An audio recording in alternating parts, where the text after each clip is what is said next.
어제 오늘 너무 많은 정보를 받으셨죠.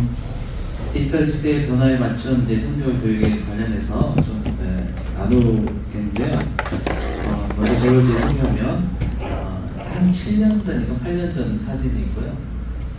저는 이집트에 있었고 광야를 걷는 가족의 모습입니다. 뒷모습을 찍은 건데요. 저희가 제일 좋아하는 지역입니다. 오늘 강의는 이제 디지털 시대로 이제 전환되는 부분들에 있어서 같이 좀 다룰 텐데요. 이 부분이 오늘 강의 중에서 정말 제일 중요하다고 보시면 될 것 같습니다. 왜냐면 패러다임에 관련된 부분들이기 때문에 중요합니다. 패러다임이 어떠냐에 따라서 사물을 바라보는 관점 그리고 태도 이게 다 달라지기 때문에 굉장히 중요합니다.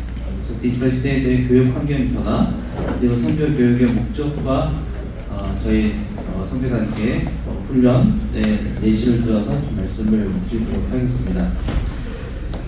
시대가 전환되고 있습니다. 급격한 이제 변화를 겪는 우리 시대는 지금 아날로그에서 디지털 시대로 전환을 되고 있습니다. 여러분 시대의 변화를 실감할 수 있는 사진을 한번 가져와 봤는데요. 뭐가 보이시나요? 예전에는 개똥아 밥 먹어라 이렇게 하면 안 오잖아요. 그래서 밖에서 이제 귀를 끌고 이렇게 와서 밥 먹어야 이렇게 끌고 왔는데 요즘에는 제발 밖에 나가서 놀아라. 그래서 집에 있는 애를 끌고 이제 밖으로 나갑니다.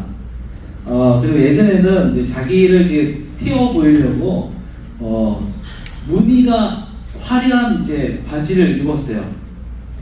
근데 최근에 어떻습니까? 아니 몸을 화려하게 이제 타투를 하는 그런 시대를 이제 보고 있습니다.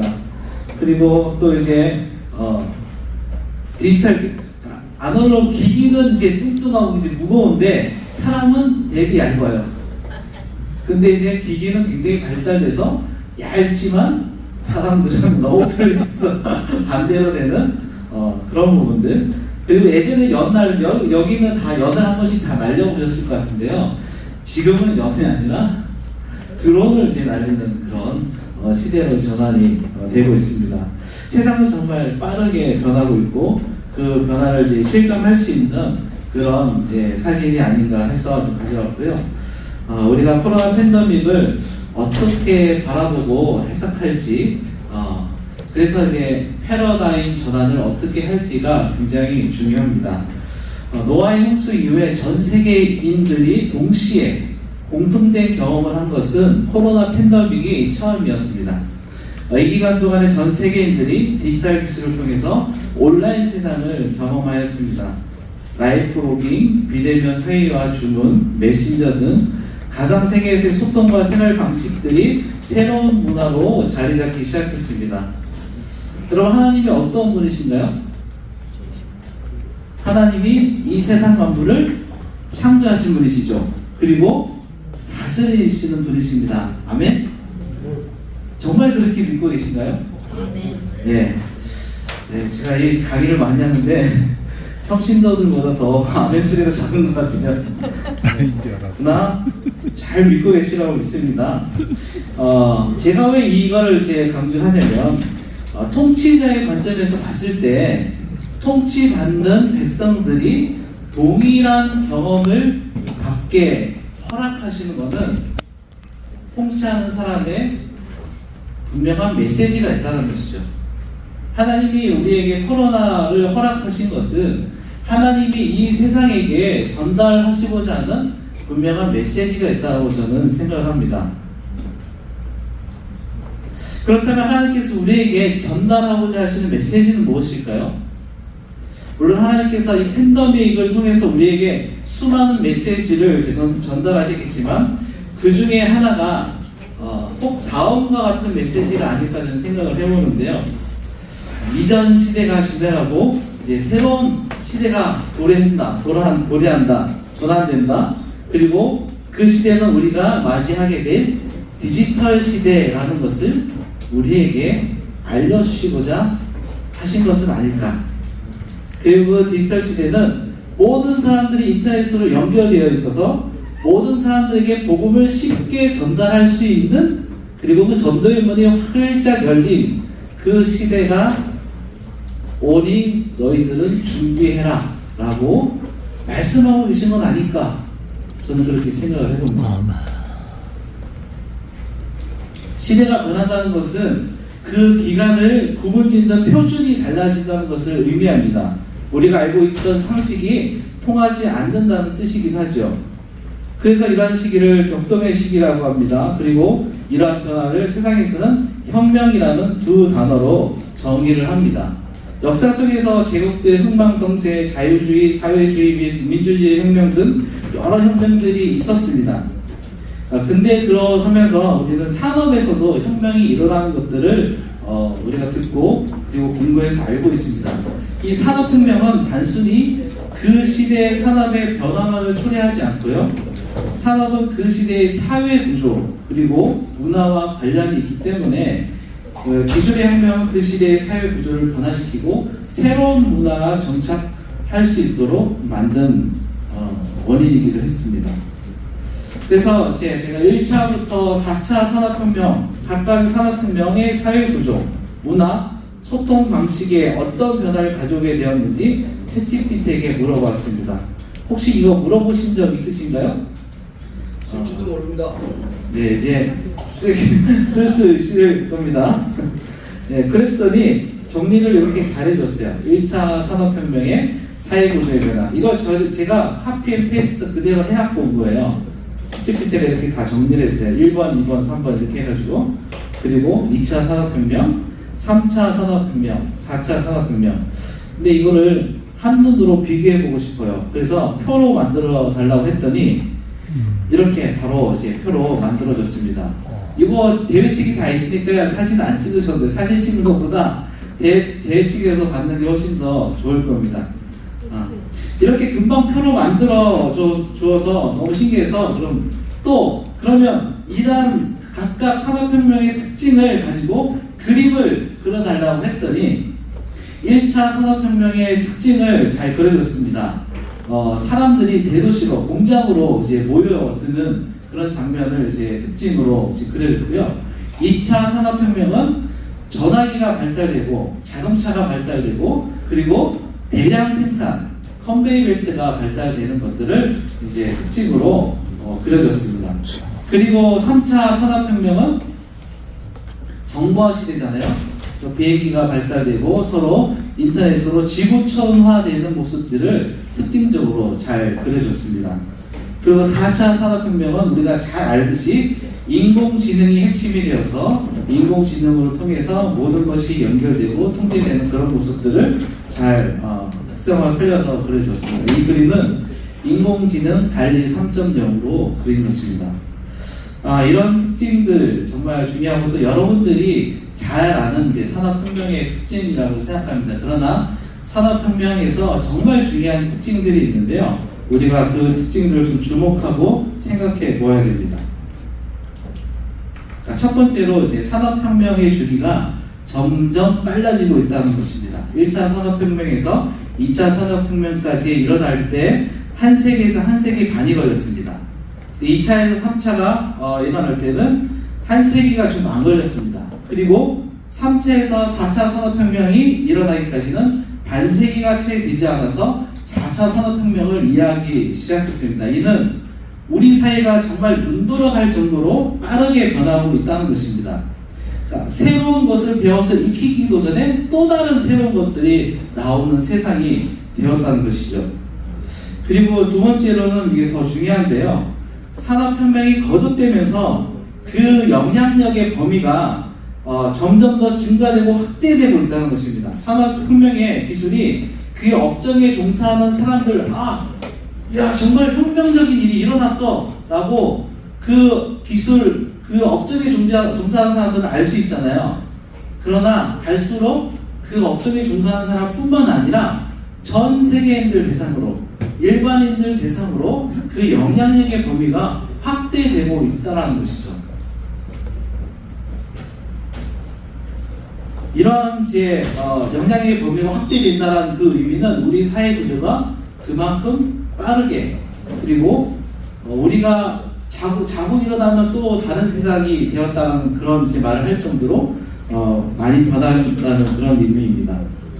그리고 세 번째로 주목해야 할 특징은 노동과 생각이 대치되고 있다는 것입니다.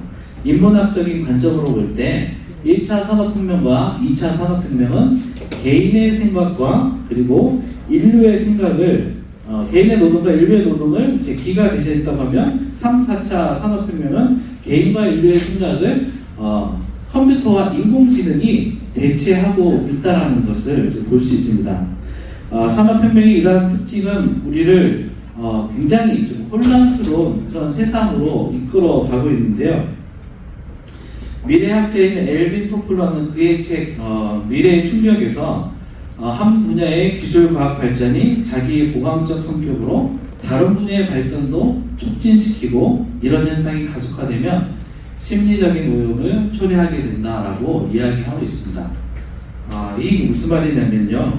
만약 인문학적인 정의가 기술의 변화, 기술의 발전 속도를 따라가지 못할 때 우리 사회는 심리적인 오염으로 인해서 혼란스러워질 수 있다는 것이죠. 여러분 로보캅 다 아시죠? 여성분들은 모르실 수도 있는데 제가 어렸을 때도 로보캅 문제 많이 보고 그랬는데 로보캅이 인간일까요? 인간이 아닐까요? 인간이라고 얘기해야 되나요? 인간이라고 얘기할 수 없을까요? 지금 로보캅과 같은 그런 인간이라고 이제 얘기한다면 그런 사람을 만들 수 있는 기술력이 다 되어 있습니다. 이런 현상들 이제 사이보그, 이제 디지털 휴먼 챗봇 이런 것들을 봤을 때 앞으로의 이런 이제 기술 발전들로 인해서 우리가 인간이 어떤 것인지에 대해서 재정의를 할 필요가 있는 세상을 맞이할 수 있겠다라는 생각을 가지게 됩니다. 유럽에서는 이제 2023년 작년이죠. 작년 6월 14일에 인공지능 규제 법안인 AI법을 채택을 했습니다. 그들이 이제 AI법을 채택한 이유는 이러한 이제 혼란 때문에 인공지능을 규제하겠다라는 것이죠.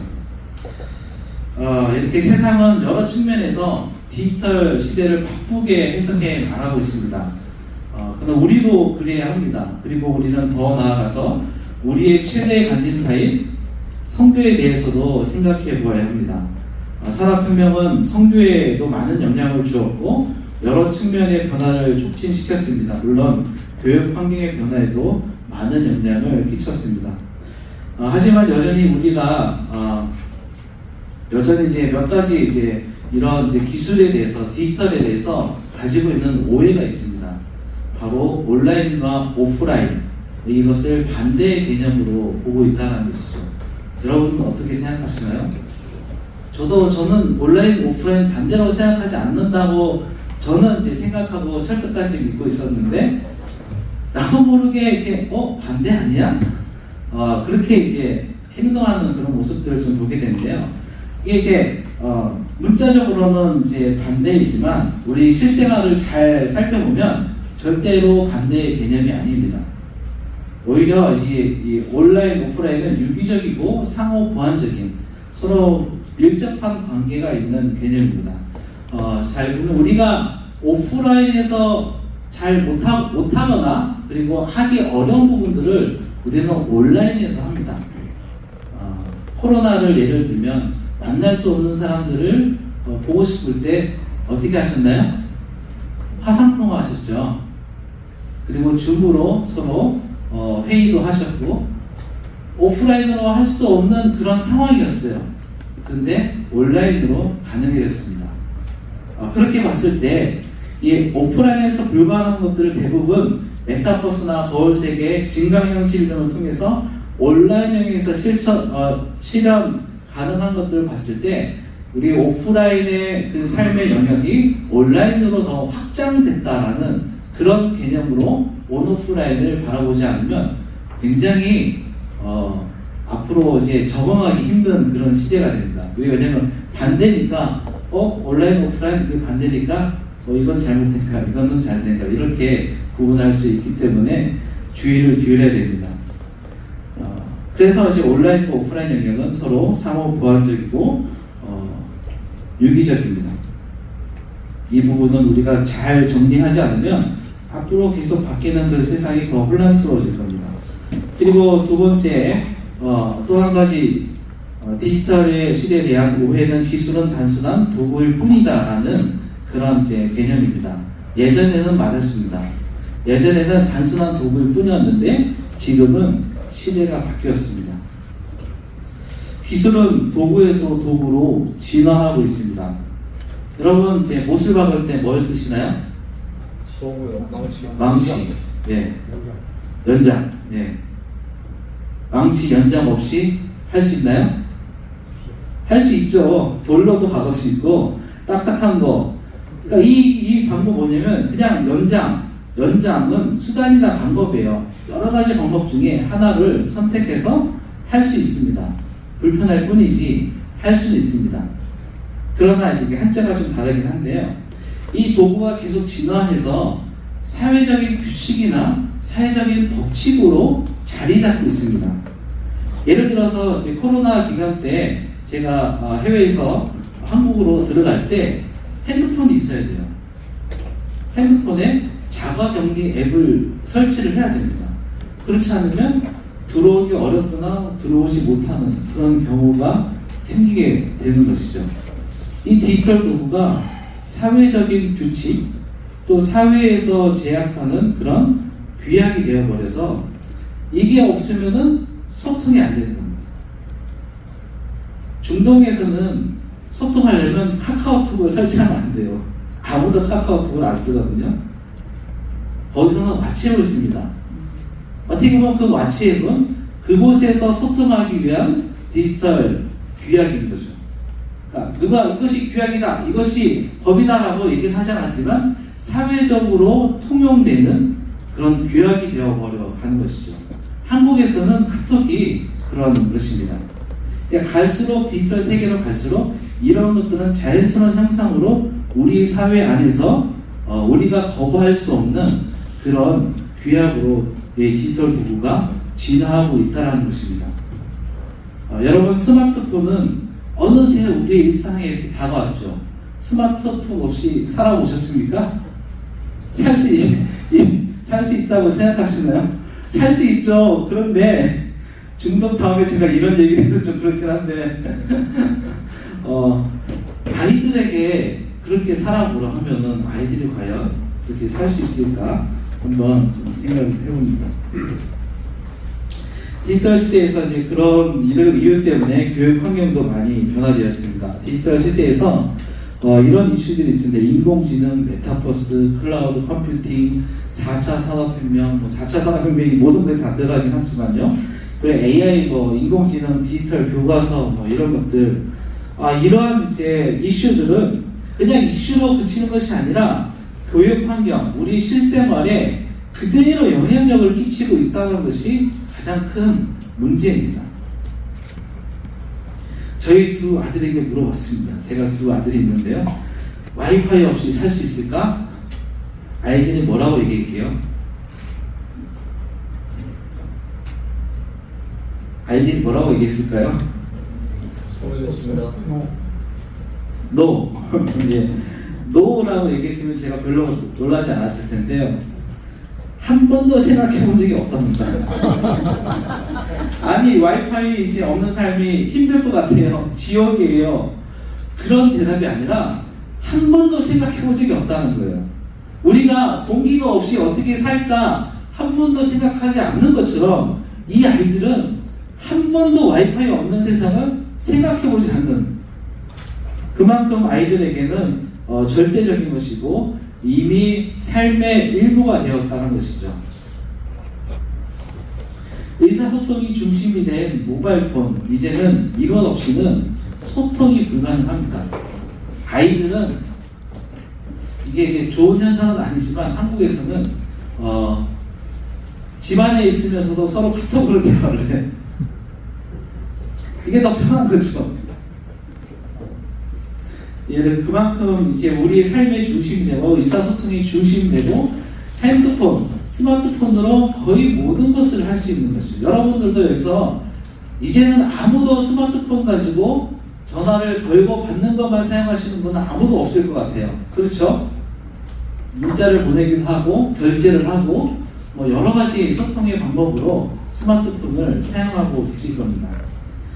그리고 이제는 우리가 코로나 기간을 거치면서 집에서 재택근무도 하고 미팅, 회의를 하기도 하고 서로 이제 안보 인사를 묻는 그런 이제 화상 회의나 그런 것들을 굉장히 자연스럽게 하고 있습니다.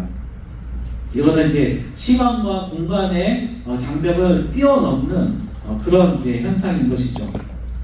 온라인 교육과 인공지능을 이용한 학습이 새로운 형태의 배움으로 자리를 잡고 있습니다. 디지털 시대에 필요한 인재에 대해 미국 교육협회는 다음과 같은 능력을 키워야 한다고 이야기합니다. 비판적인 사고, 창의성, 협력, 의사소통 능력. 또 마이크로소프트와 같은 이런 이제 대기업들에서도 비슷한 능력들을 요구하고 있습니다. 여러분 디지털 리터러시에 대해서 혹시 들어보셨나요? 리터러시라는 말을 다 잘 아실 텐데요. 읽고 쓸 수 있는 그러니까 디지털 기기를 이해하고 사용할 수 있는 능력이 어떻게 되느냐. 이 디지털 세계에서 이런 이제 디지털 리터러시가 떨어지면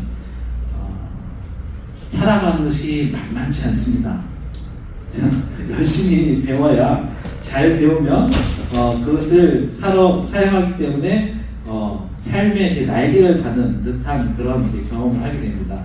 제가 한국에 있을 때 어떤 분이 카톡으로 나는 내가 쓴 글을 사진이랑 같이 보내고 싶은데 어떻게 하는지 모르겠어 하는 어떤 할머니가 저에게 물어봤어요. 그래서 제가 말씀드린 할머니 카톡에서는 그게 불가능합니다. 사진이랑 사진 안에 글을 넣어서 이렇게 보낸다는 거예요. 그래서 다른 곳에서 해서 보내는 것을 알려드렸더니 너무 좋아하세요. 그래서 그런 작은 것을 배워가는 것들 우리가 너무 중요합니다. 여러분들도 배우시지만 우리도 그리고 다음 세대도 계속적으로 배워가야 되는 그런 디지털 리터러시는 우리에게 너무나도 중요한 부분입니다. 코로나 팬데믹을 지나면서 이제 교육 환경이 이제 많이 변했습니다. 예전에는 우리가 무조건 교육을 받으려면 찾아가야겠죠. 그런데 지금은 대면 수업과 원격 수업이 병행되고 그것이 너무나도 자연스럽게 되었습니다. 그리고 온라인 플랫폼이 굉장히 다양해졌고요. 에듀테크라고 해서 교육을 도와주는 기술들이 굉장히 많이 발달되어 있습니다. 그리고 무엇보다도 스마트 기기의 발전뿐만 아니라 보급이 많이 되어서 스마트 기기를 활용할 수 있는 사람들이 많이 되어서 그것을 교육 부자재로 많이 이용을 하고 있습니다. 그러면 이때 우리 교사는 어떤 역할을 해야 되나라는 것도 좀 살펴볼 필요가 있는데요. 예전에는 정답을 맞추는 정답을 찾아가는 그런 교육들을 많이 했다면 지금은 답을 찾는 것이 아니라 답을 말하도록 돕는 그런 일, 질문하는 능력을 키워주는 일, 생각하는 능력을 돕는 일을 교사가 해야 됩니다. 원래 이런 일들을 했어야 되는데 예전에는 그렇게 하지 못했죠. 그래서 교사의 역할이 예전에는 지식을 그냥 단순히 전달하는 자였다면 학습을 촉진하는 자로 교사의 역할이 변화되고 지금은 학습을 코치하고 똑같이 학습을 해나가는 그런 학습 동반자의 역할로 교사의 역할이 바뀌어가고 있습니다. 에듀테크를 이제 활용을 하면 이 장점은 뭐냐면 학생 개인별 이제 맞춤 수업이 가능합니다. 그리고 수업 자료를 교사가 독점하지 않고 학생과 언제든지 공유가 가능하며 시간 장소 구애받지 않고 그 소통이 더 활발해집니다. 우리가 다 경험해서 알고 있는 것입니다. 이거 외에 이제 유용한 에듀테크들이 굉장히 많은데요. 구글에 들어가셔서 감마라고 치시면 파워포인트를 만들어줍니다. 파워포인트에 이제 주제를 설명하면 개요도 다 만들어주고요. 그 개요에 맞춰서 슬라이드를 다 만들어줍니다. 그래서 거기서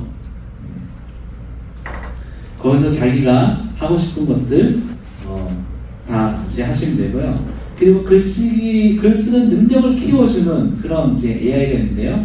리튼 이제 트레이닝이라고 치시면 글 쓰는 방법들을 따라서 하면은 글을 쓰고 논리적인 사고를 할 수 있도록 도와주는 그런 이제 AI가 있고요.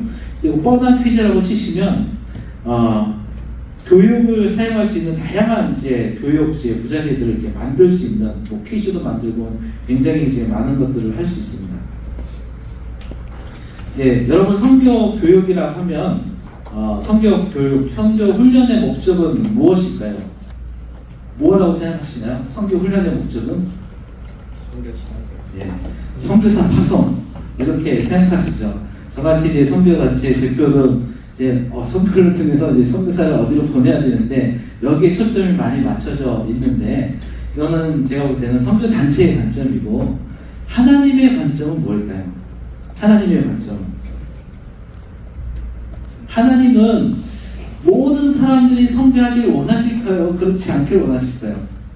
하나님은 모든 사람이 선교하기를 원하신다고 저는 생각합니다.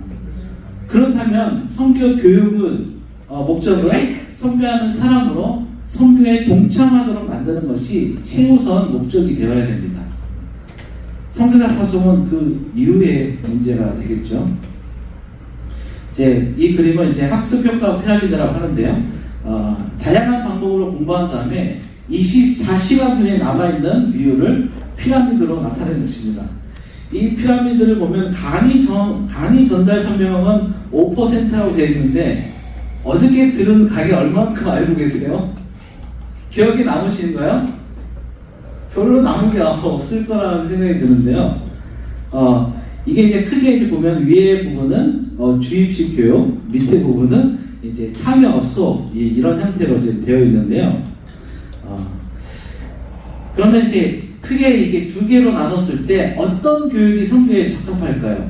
우리가 이제 주입식 교육하면 주로 이제 물고기를 주는 교육 이렇게 얘기를 하고 참여식 교육은 물고기를 잡는 방법을 가르쳐 주는 교육 이렇게 얘기를 하는데요. 두 개나 장단점이 있습니다. 첫 번째 주입식 교육은 평가가 되게 빠르고 답이 이미 정해져 있기 때문에 교육의 속도가 효과가 빠릅니다. 그런데 단점은 굉장히 획일화되어 있고 다른 것과 더 중요한 건 다른 것과 틀린 것을 잘 구분을 못합니다. 이게 정답이니까 이거 아니면 다 틀렸다고 얘기를 하니까요. 그리고 실전 사용이 어렵습니다. 근데 참여식 교육은 학습 동기가 높고 구체적인 결과물, 학습과 실생활을 연결하고 사회성이 발달되지만 시간과 재정이 많이 듭니다. 그리고 혼란하거나 무질서한 학습이 되기 쉽다. 이거는 이제 옆에서 잘 가이드하는 사람이 있으면 되지만 그렇지 않으면 다 이제 자기 생각들이 다 있기 때문에 방향성을 잃기가 쉽게 되는 것이죠. 어떤 교육이 선교에 적합하다고 여러분 생각하시나요?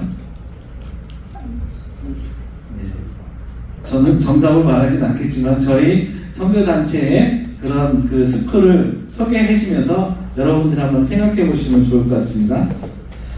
스마트 비전 스쿨이라고 하는데요. 저희 선교훈련의 특징은 LMS 이제 캔버스 기반으로 만들어 놓은 이제 러닝 매니지 시스템이라고 하는데요. 이것을 통해서 강의 및 학습 관리가 가능하고요. 온라인 강의로 다 되어 있습니다. 그리고 토론을 온라인에서 하고요. 개인적으로 온라인에서 강의를 듣고 소그룹으로 학습 및 토의를 하게 됩니다. 그 학습 내용을 실생활에 적용할 수 있는 디지털 기술을 사용해서 선교를 어떻게 할지에 대한 실습을 할 수 있는 그런 부분들이 있고요. 그리고 공동으로 프로젝트를 계획해서 발표, 그리고 공동 프로젝트를 실제 적용하는 데까지 저희 스마트 비전 스쿨이 진행이 됩니다. 그래서 백문이 불여일견이라고 이제 어떻게 이제 하는 건지 홍보 영상이 있습니다. 그거를 잠깐 보여드릴 테니까 한번 보시면 좋겠습니다.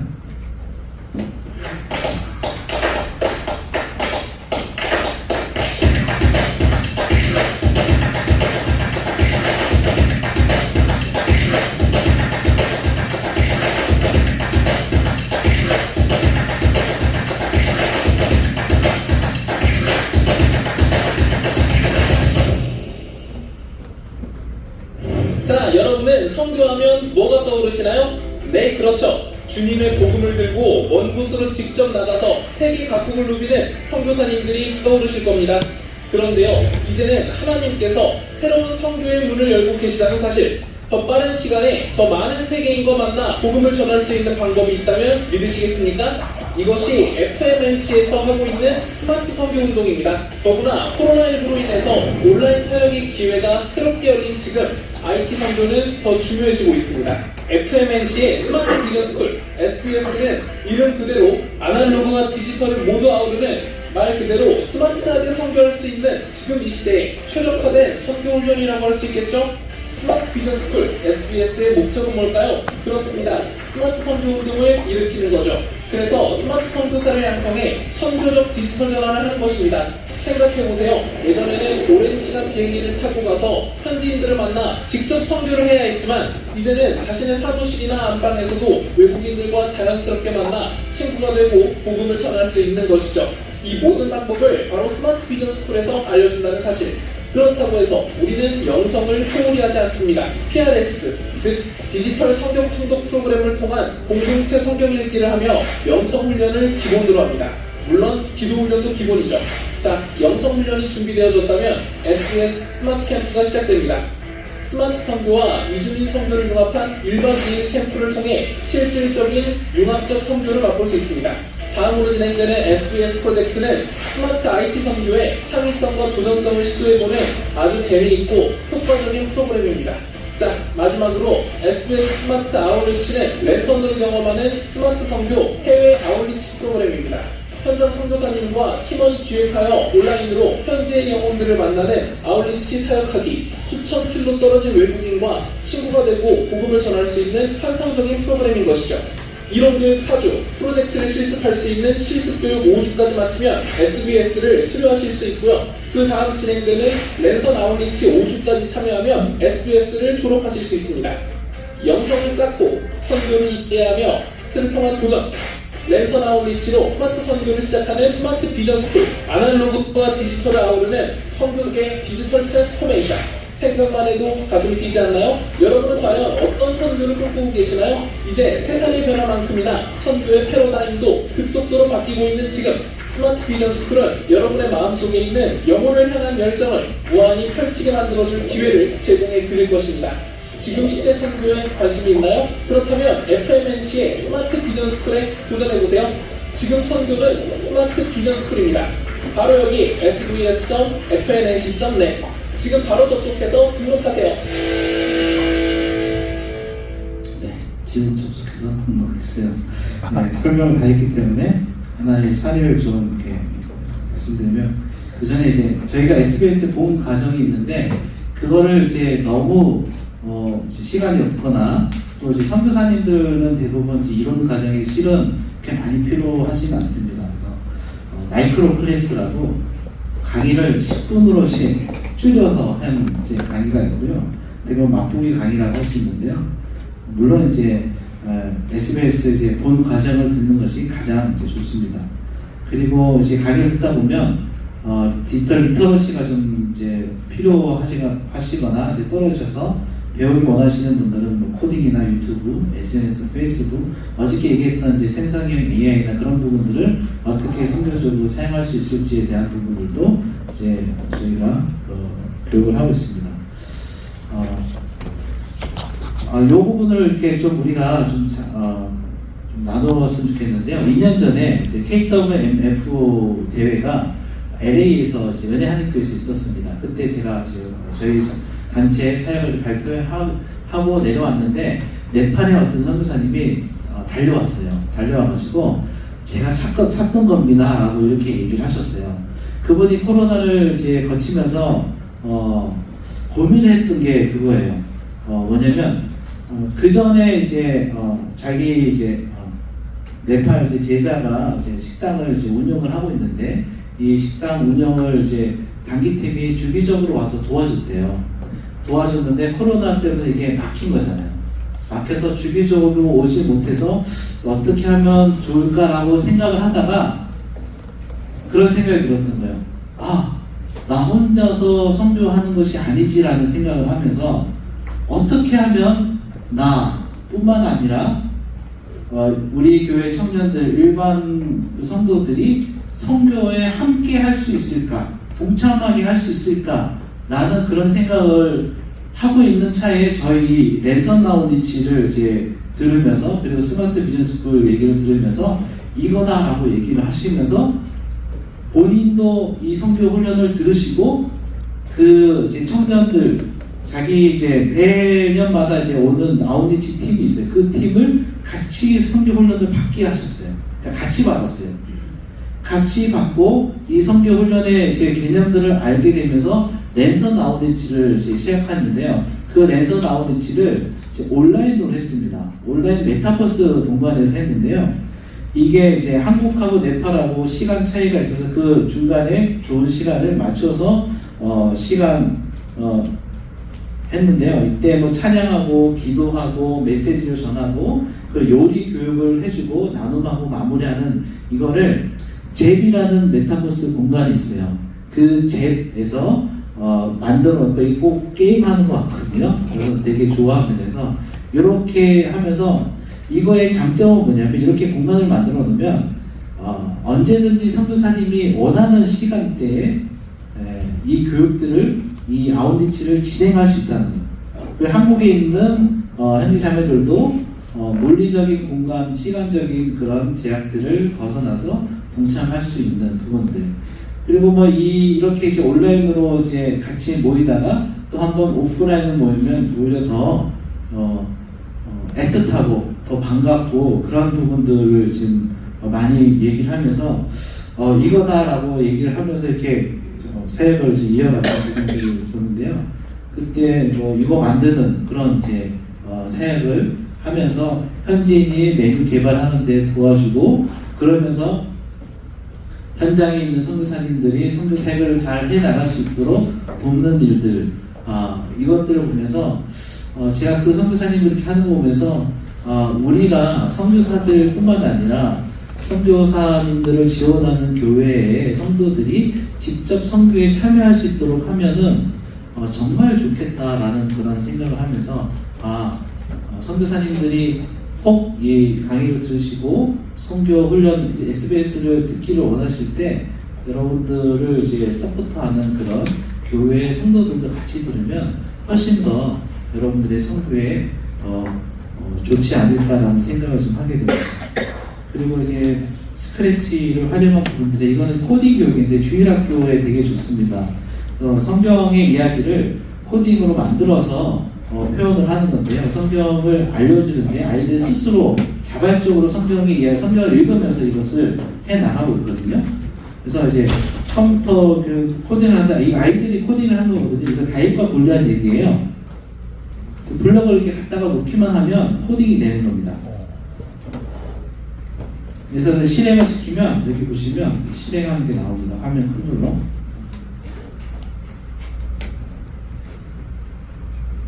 예. 이렇게 해서 다윗이 골리앗을 이기는 아이들이 되게 좋아합니다. 요거는 이제 왼쪽 위에는 요셉의 이야기, 그리고 오른쪽 밑에는 바울의 1차 전도 여행을 코딩으로 만든 겁니다. 이게 교회 주일학교뿐만 아니라 해외에 선교지에 있는 아이들에게도 굉장히 좋습니다. 이게 스크래치가 정말 많은 언어로 할 수 있도록 되어 있어요. 무료입니다. MIT에서 만든 건데요. 무료입니다. 이런 이제 그 산상설교를 통해서 이제 아이들이 이제 이렇게 만든 그 것들이 있고요. 스크래치 장점은 누구나 쉽게 배워서 선교에 동참할 수 있다라는 거고요. 코딩이 주는 모든 유익, 이제 논리적인 사고를 할 수 있는 그런 것들을 스크래치를 통해서 다 얻을 수 있고요. 성경 내용을 이해하기 쉽게 시각적, 청각적으로 표현할 수 있고 자기 음성도 넣어서 이렇게 할 수 있는, 그리고 요즘에는 그 이제 코딩을 장난감 같은 것에 코딩을 넣어서 실제로 움직이게 할 수 있는 그런 것들도 되어 있습니다. 그래서 이런 부분들을 이제 장점으로 많이 이용하시면 좋을 것 같습니다. 이런 부분들을 할 수 있도록 스마트 비전 스쿨에서 통해서 이런 것들을 이제 할 수 있는 교육도 가능하니까 여러분 생각하시고 sbs.fms.net에 들어오셔서 등록하시면 됩니다. 감사합니다.